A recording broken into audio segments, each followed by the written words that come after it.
Então, assim, a ideia dessa segunda parte era mostrar exemplos, né, de como coisas, características morfológicas básicas, né, a gente falou muito mais de textura, estrutura, né, a gente consegue extrair pela ótica da pedologia e pensando formação de solos, informações importantíssimas, né.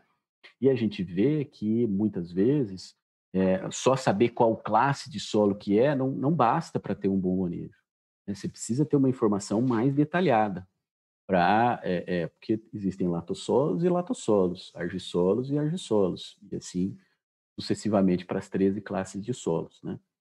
Então eu trouxe aqui, por exemplo, um exemplo de como não se fazer as coisas, né. Então essa é uma área, era uma área de relevo bastante plano, uma área de rocha calcária, né, onde foi se implementada uma lavoura de banana.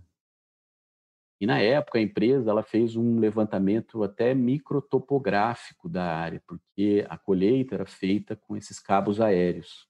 Então tinha todo um cuidado para o maquinário, né, não entrar dentro da lavoura para não promover compactação. Então fizeram todo um investimento inicial, mas não fizeram estudo de solo. Depois começaram a apresentar problemas, principalmente com salinização. Era uma região com déficit hídrico, né, a banana tem uma demanda hídrica importante, né, as lâminas aplicadas com irrigação nessa área eram muito grandes.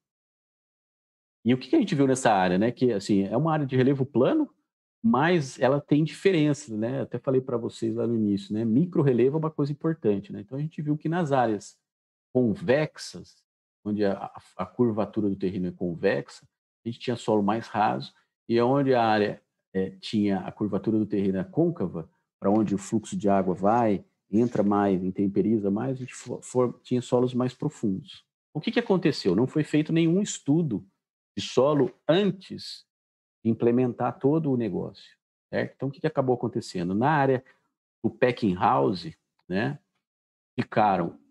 o packing house foi estabelecido nas áreas de solos mais profundos, que tinham um potencial altíssimo, produtivo, né?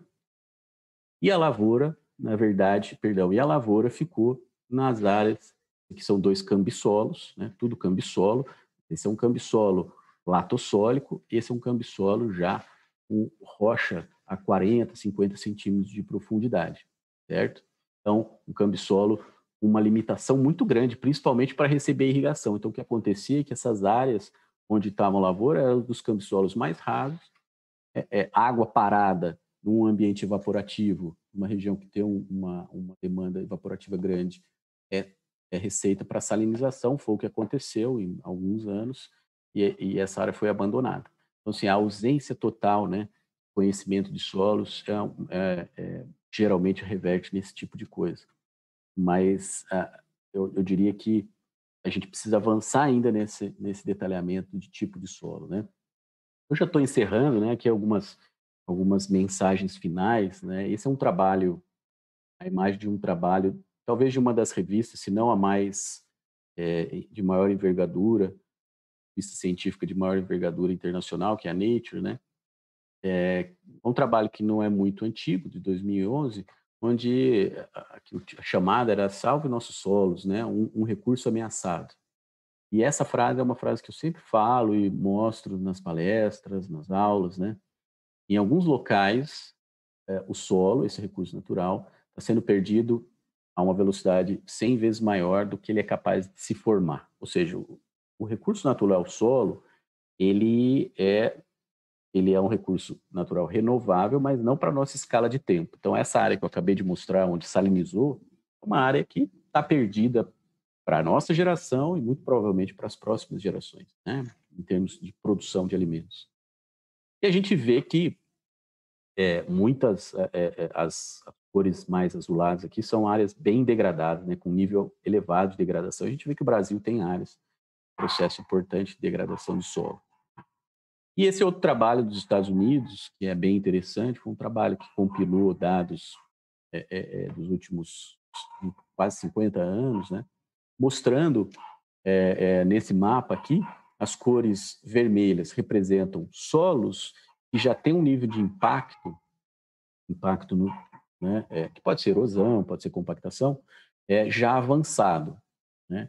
E a gente vê que essas áreas estão associadas às áreas onde se faz agricultura, né? Ou seja, a agricultura avançou muito em manejo, em sistemas de manejo, em conhecimento de solos. O território norte-americano, por exemplo, tem todo ele mapeado até um nível de muito detalhe, né? Mas muitas vezes o que eu acho que a gente precisa avançar, né? O desafio está em melhorar esses cenários, né? De como manejar ainda melhor esses solos, né? E aí não tem outra saída a não ser informação. E muitas vezes, quando a informação existe, que é o caso dos Estados Unidos, é preciso uma boa interpretação dessas informações. E a interpretação dessas informações não tem como ela escapar do viés e da visão da pedologia, né? A pedologia, com o seu paradigma dos fatores de formação de solo, né? O que governa a formação, o que governa a distribuição, o que eu vou esperar num relevo assim, com uma rocha assim, etc. e tal. Eu consigo prever o tipo de solo. Quando eu chego no tipo de solo, é como conhecer uma pessoa, né? Você conhece a formação daquela pessoa. Eu costumo dizer isso para meus alunos. Quando você conhece de onde aquela pessoa veio, qual que são os valores da família e tal, você mais ou menos já sabe como lidar com aquela pessoa. Então, conhecer a gênese, a formação do solo, super importante, né? E aí a gente tem o paradigma, né? A gênese de solos aliada à morfologia, que a gente usou muito aí nessa fala, a classificação e ao mapeamento de solos, ainda são, né, e tem que continuar desempenhando, talvez com mais afinco, vamos dizer assim, um papel-chave no manejo adequado e no uso sustentável do recurso natural solo, né? Eu vou encerrar por aqui, né? Essa semana é uma frase que eu sempre mostro. Quem tiver algum aluno meu aí assistindo vai saber que eu mostro sempre essa frase de Leonardo da Vinci, né? E essa semana eu resolvi pôr porque a gente acompanhou aí recentemente aquele robô que desceu em solo de Marte e que está assim ultra equipado para estudar os solos e as rochas encontradas lá, né? E eu acho que a gente tem muita coisa ainda para avançar nos solos do nosso território, né? Não só do planeta, mas como do Brasil, para a gente poder cuidar melhor desse recurso natural e manejar de forma mais adequada, né?